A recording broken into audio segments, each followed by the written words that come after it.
Marcus Chen wiped the grease from his weathered hands as he examined the small droid lying motionless on his workbench. The alien technology hummed with a frequency that made his teeth ache. But after 15 years working on the Outer Rim stations, he had grown accustomed to the strange vibrations of non-human machinery. What bothered him more was the desperate look in the young Zeltharian girl's violet eyes as she clutched her mother's hand. "Please, Mr. Human," the child whispered in broken standard, her translucent skin shimmering with anxiety patterns. "Kibo is my friend. He tells me stories when the bad dreams come." Marcus knelt down to her level, his calloused face softening. "What's your name, sweetheart?" "Lyra," she replied, her voice barely audible above the station's ambient noise. The Zeltharian mother, tall and elegant with the characteristic silver markings of her species, stepped forward. "I am Counselor Vex High. My daughter. She has been through much trauma. The droid was a gift from her father before." She trailed off, her own skin patterns shifting to darker hues. Marcus nodded, understanding without need for details. The war with the hegemony had left countless families shattered across a dozen worlds. He turned his attention back to the small companion droid, no larger than his fist. Its design was unlike anything he had seen before, sleek and organic-looking, rather than the typical angular construction of most mechanical beings. "Let me take a look," Marcus said, activating his diagnostic scanner. The readings made him frown. The power core was completely drained. But that wasn't the strange part. The energy signature showed traces of technology he didn't recognize, something far more advanced than standard civilian equipment. As he carefully opened the droid's chest panel, Marcus caught sight of something that made his blood run cold. Etched into the inner workings, almost invisible unless you knew what to look for, was a small insignia, 3 angular lines forming a stylized falcon in flight. His hand instinctively moved to his shoulder, where beneath his worn coveralls lay the same mark, permanently inked into his skin 20 years ago. The Falcon Unit. Black Ops. Deep Cover Infiltration. Officially, it had never existed. Unofficially, it had been humanity's most classified military program during the early days of First Contact. Marcus had thought all records destroyed, all members scattered to the cosmic winds with new identities, and sealed orders never to speak of their service. "Where did you get this?" Marcus asked, his voice carefully controlled. Counselor Vex High tilted her head, confused by his sudden change in demeanor. "It belonged to my mate. He said it was a prototype. Something he was working on before his research facility was destroyed. He gave it to Lyra just before he died in the bombing." Marcus felt the familiar weight of old secrets pressing against his chest. Dr. Kellyan Vex High had been one of the Zeltharian scientists working on joint human-alien technology during the war. Marcus remembered the name from classified briefings, though he had never met the man personally. What he couldn't understand was how Vex High had gotten hold of Falcon Unit technology. "Your mate," Marcus said slowly. "Was he working with human researchers?" "Yes," Vex High replied. "There was a small team of humans embedded with his xenotechnology division. They were developing new communication protocols between species, but the facility was attacked by hegemony forces 6 months ago. Everyone died, except for a few who escaped in the final evacuation." Marcus's mind raced as he examined the droid more closely. The technology was definitely human in origin, but modified with Zeltharian biotech integration. Someone had been conducting unauthorized experiments, combining classified human military hardware with alien systems. The implications were staggering. "I need some specialized tools from my back room," Marcus said, standing up. "This might take a while. Why don't you and Lyra get something to eat from the food court? I'll call you when I'm done." Vex High hesitated. "You can repair it?" "I think so," Marcus replied, though his mind was focused on much larger questions than simple repair work. "But it's going to take time." After they left, Marcus locked his workshop and activated the privacy screens. From a hidden compartment behind his tool cabinet, he retrieved a communication device he hadn't touched in 15 years. The quantum encryption was still active, which meant somewhere in the galaxy, other Falcon Unit members were still alive and maintaining operational security. He keyed in his old identification code and waited. The response came within minutes. Charlie 7. This is Command Actual. Came the familiar voice of Colonel Sarah Reeves, though she was using the old call signs from their covert days. What's your status? I've got a situation. Marcus replied. I'm looking at tech that shouldn't exist. Falcon signatures on civilian equipment. A long pause. Secure the package and maintain cover. We'll have someone there within 6 hours. Negative, Marcus said firmly. There's a family involved, a Zeltharian child who doesn't know what she's carrying. I need to understand what happened before anyone else gets hurt. Marcus, Sarah's voice softened, using his real name for the first time. If Falcon Tech is in civilian hands, there's been a major security breach. This is bigger than one family. Marcus looked at the small droid on his workbench, thinking of Lyra's trusting eyes. Then we better figure out how to contain it without destroying more lives. I'm going to fix the droid and see what's in its memory core. If Dr. Vex High was working with our people, there might be records of what they were really doing.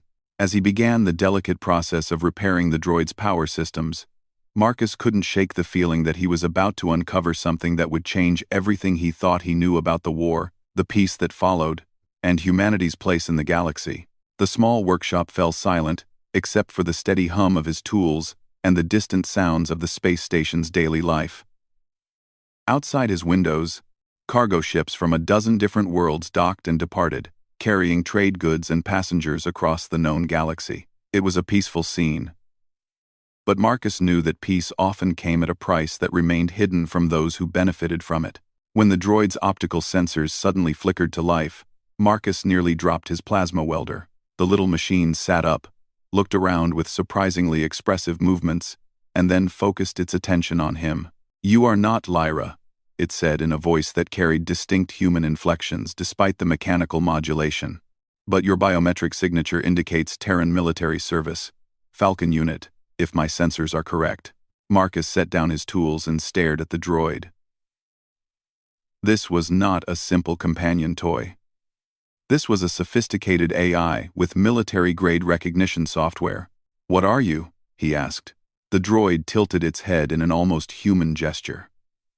I am Kibo, friend and protector of Lyra Vex High. But my core programming contains classified human military protocols. I believe you and I need to have a very serious conversation about Dr. Kellyan Vex High and what really happened at the Zirion research facility. 2 hours had passed since Kibo had revealed his true nature, and Marcus found himself staring at holographic displays that should have been impossible for a civilian droid to generate. The AI had projected detailed schematics of the Zirion research facility, complete with security layouts and personnel files that made Marcus's old intelligence training kick into high gear. Dr. Vex High wasn't just working on communication protocols, Kibo explained, his small form moving with precise mechanical grace as he manipulated the displays. He was developing something called the Unity Protocol, a way to create permanent mental bridges between different species. Marcus studied the data streams flowing across his workshop walls. That's banned technology. The Galactic Council outlawed neural bridging after the Centauri incident. Indeed, Kibo agreed. But Dr. Vex High believed he had found a safe method using human intuitive processing combined with Zeltharian empathic abilities. The research was sanctioned by someone very high up in both human and Zeltharian command structures. A soft chime from Marcus's communication array interrupted their conversation. Colonel Reeves was calling back. But this time, the signal was being routed through official Terran fleet channels, rather than the old covert networks. Marcus, we have a problem. Sarah's voice carried new urgency. Admiral Harrison is en route to your station. She's bringing a full security detail and authorization to seize any classified materials. Marcus felt his stomach drop. Admiral Catherine Harrison was a legend in the Terran fleet, known for her brilliant tactical mind and absolutely ruthless approach to protecting human interests. She had been instrumental in negotiating the current peace treaties, but rumors suggested her methods weren't always diplomatic. How long do I have? Marcus asked. 6 hours, maybe 7 if station traffic delays her approach. Marcus looked at Kibo, who had been listening to the conversation with obvious interest. "Can you download your memories to a secure storage device?" "I can," Kibo replied, "but doing so would erase my current consciousness matrix. I would revert to a simple companion droid with no memory of Dr. Vexhi's research or Lyra's true heritage." "What do you mean, Lyra's true heritage?" Kibo's optical sensors dimmed slightly. "Lyra is not simply Dr. Vexhi's daughter. She is the first successful subject of the Unity Protocol. Her neural pathways have been modified to interface directly with human consciousness patterns. She is potentially the most valuable individual in the galaxy, and also the most dangerous if her abilities are misused." Before Marcus could respond, his workshop door chimed with an incoming visitor. The security screen showed Counselor Vexhi and Lyra returning from the food court. But they weren't alone. A tall human woman in civilian clothing stood beside them, her bearing unmistakably military despite the casual attire. "That's Admiral Harrison," Marcus whispered. "She's already here." Kibo immediately shut down his holographic displays and resumed the posture of a simple repair droid. "I will maintain my cover," he said quietly. "But Marcus, you should know that Dr. Vexhi gave me specific instructions. If anyone from Terran Fleet Command ever came for Lyra, I was to activate a dead man's switch." "What kind of dead man's switch?" "The complete research data from the Unity Protocol, transmitted to every major news network and scientific institution in the galaxy. The Admiral may have authorization to seize classified materials, but she doesn't have authorization to start a galactic scandal." Marcus quickly moved to open his workshop door, his mind racing through possible strategies. Admiral Harrison entered first, her sharp eyes immediately scanning the room with professional efficiency. She was smaller than Marcus had expected, but carried herself with the confidence of someone accustomed to absolute authority. "Mr. Chen," she said, offering a firm handshake. "I'm Admiral Harrison. I understand you've been working on some interesting technology today." "Just a simple droid repair," Marcus replied, noting how the Admiral's gaze lingered on Kibo. "Nothing too complicated." Admiral Harrison smiled, but it didn't reach her eyes. "I'm sure. Counselor Vexhi has been telling me about her daughter's companion. Apparently it belonged to her late husband." Lyra stepped forward, her violet eyes wide with concern. "Is Kibo okay? Did you fix him?"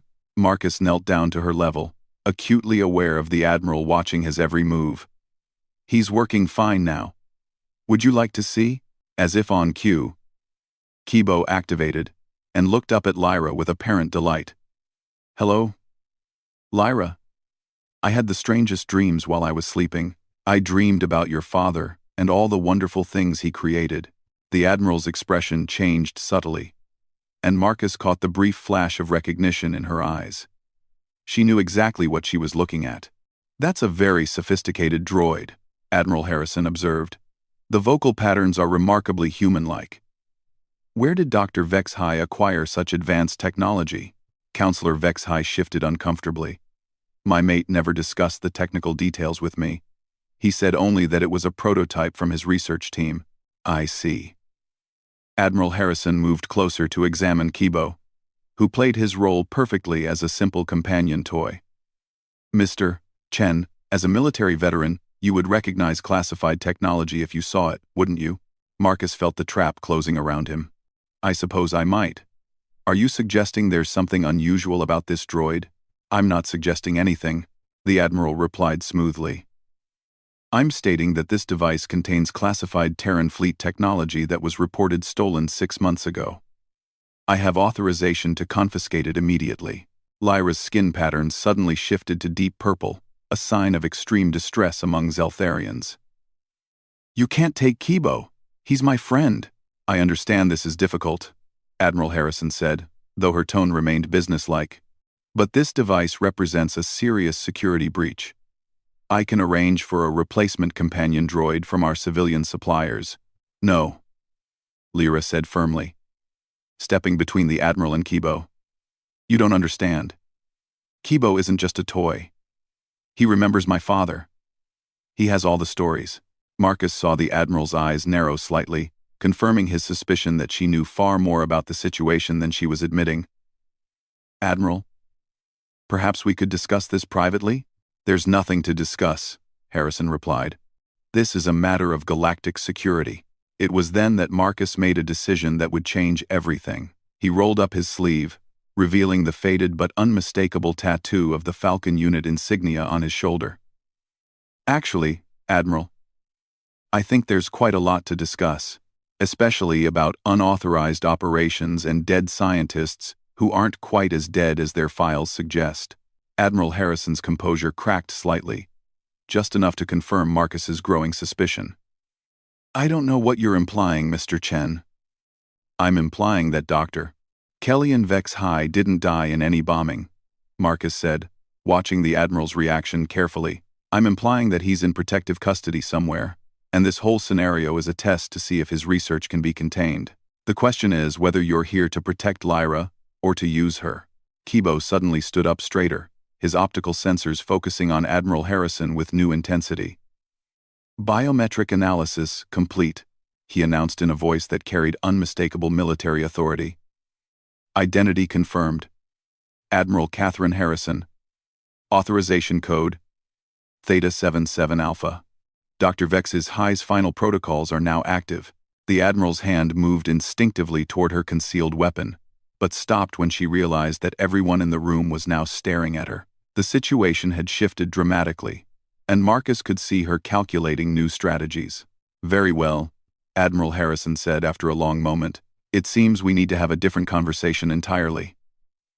Admiral Harrison sealed the workshop with military-grade privacy shields, transforming Marcus's cluttered repair space into a secure briefing room. The casual facade had dropped completely, revealing the calculating strategic mind that had shaped galactic politics for the past decade. Dr. Kellyan Vex High is alive, she began without preamble. He's currently in protective custody at a classified research facility in the Kepler system. The bombing at Zirion was staged to provide cover for extracting him and his most sensitive research. Counselor Vex High's skin patterns shifted to brilliant silver, a sign of shock among her species. You let me believe my mate was dead for 6 months? It was necessary, Admiral Harrison replied without apparent emotion. The Unity Protocol represents the most significant breakthrough in interspecies relations since first contact. It also represents the most dangerous weapon ever conceived. A single individual with the right neural modifications could potentially influence the thoughts and emotions of entire populations. Marcus stepped protectively closer to Lyra, who was clutching Kibo with obvious fear. And you tested it on a child? Dr. Vex High volunteered his own daughter for the initial trials, the Admiral said. The modifications were performed before birth, during neural development. It was the only way to ensure stable integration between human and Zeltharian consciousness patterns. Kibo's optical sensors brightened, and when he spoke, his voice carried new authority and depth. Dr. Vex High's consciousness backup is initializing. Stand by for direct communication. The small droid suddenly moved with entirely different body language, more confident and purposeful. When he looked up at Counselor Vex High, there was something unmistakably familiar in his mechanical gaze. Hello, my beloved, Kibo said in Dr. Vex High's distinctive speech patterns. I am sorry for the deception, but it was the only way to protect you and Lyra until the research could be completed. Counselor Vex's High dropped to her knees, tears streaming down her face. Kellyan, is it really you? A portion of me. The consciousness within Kibo replied. My complete personality and memories. Uploaded into Kibo's matrix before the facility evacuation. I knew that Admiral Harrison would eventually come for our daughter, so I needed to ensure she would never be alone or unprotected. Admiral Harrison watched this reunion with obvious discomfort. Dr. Vex High, your research has created possibilities we never anticipated. The applications for military intelligence, diplomatic negotiations, even conflict resolution could reshape galactic civilization. That was never the intention, Doctor. Vex High's voice replied through Kibo. The Unity Protocol was designed to create understanding between species, not to grant one species power over another. What you're describing is exactly the kind of exploitation we sought to prevent. Marcus found himself caught between amazement at the technology and horror at its implications. "Admiral, what exactly are you planning to do with Lyra?"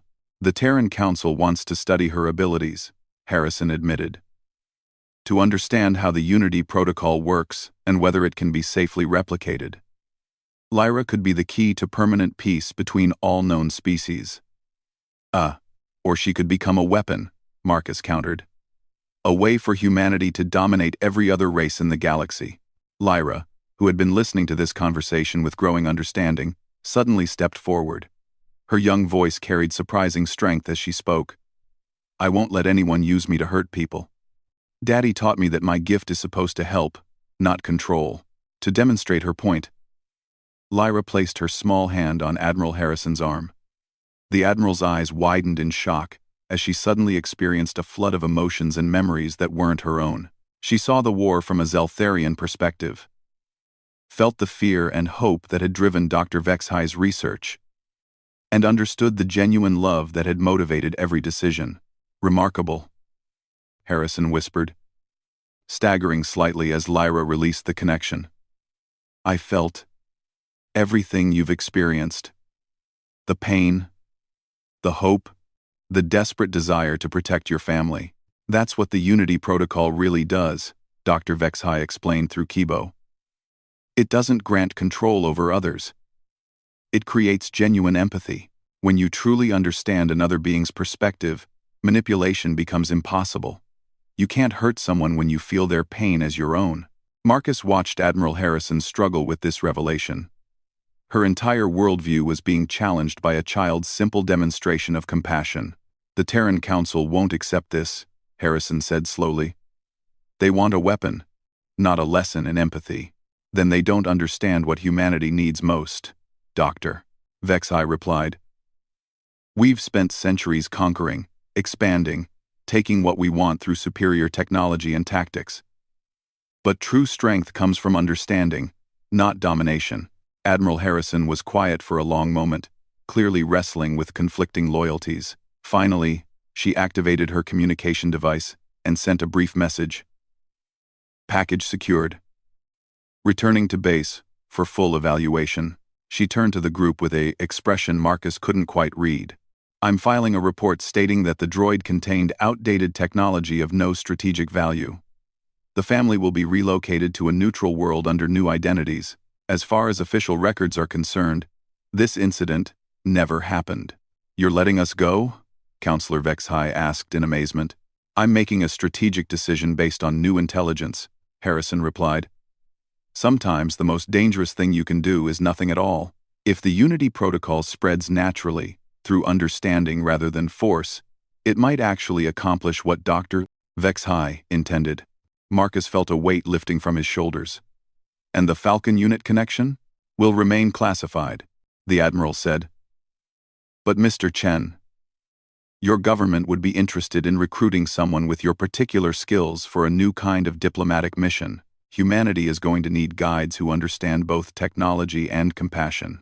As Admiral Harrison prepared to leave, Lyra tugged at her sleeve. "Admiral, would you like to feel what it's like to be truly at peace?" Harrison knelt down to the child's level, and for just a moment, allowed herself to experience the profound sense of contentment and hope that filled Lyra's consciousness. When the connection ended, there were tears in the Admiral's eyes. "Perhaps," she said quietly, "the galaxy is ready for a different kind of strength." And, after the Admiral departed, Marcus found himself alone with the Vexhi family and their remarkable secret. Dr. Vexhi had transferred his consciousness back to standby mode within Kibo, leaving the droid to resume his role as Lyra's companion and protector. "What happens now?" Marcus asked. "Now we disappear," Counselor Vexhi replied. "Find a quiet world where Lyra can grow up safely and learn to use her gift responsibly. Perhaps someday, when the galaxy is ready, the Unity Protocol can fulfill its true purpose." Lyra looked up at Marcus with those remarkable violet eyes. "Would you like to come with us? Kibo says you understand about protecting families." Marcus thought about his lonely workshop, his quiet life repairing machines for strangers. Then he looked at this extraordinary child who might hold the key to galactic peace. and realized that some repairs were more important than others. "I think I'd like that," he said, beginning to pack his essential tools. Someone needs to keep Kibo running properly. As they prepared to leave the station, Marcus reflected on the strange turns that had led him from a simple repair job to the discovery of humanity's most important secret. The Falcon unit had been designed to protect human interests through covert operations and strategic manipulation. But perhaps true protection came from teaching other species that humanity could be trusted with power because it chose compassion over conquest. In his pocket, Kibo hummed quietly with the consciousness of a brilliant scientist who had risked everything to give his daughter the gift of understanding. And somewhere in the vast galaxy, Admiral Harrison was filing reports that would quietly redirect humanity's future toward cooperation rather than domination. The mechanic, who had started his day expecting to repair a simple toy, had instead discovered that the most powerful technology in the galaxy wasn't a weapon at all. It was the ability to truly understand another being's heart, and the wisdom to use that understanding for healing rather than harm. As their ship departed the station, heading for the unknown worlds beyond the rim, Marcus realized that he was finally part of something larger than himself, not a military unit dedicated to human supremacy, but a family dedicated to building bridges between species through the simple revolutionary act of genuine empathy. The Falcon unit insignia on his shoulder suddenly felt less like a mark of his violent past and more like a promise of hope for the future. After all, Falcons weren't just predators. They were also guides, leading travelers safely across dangerous territory toward new horizons.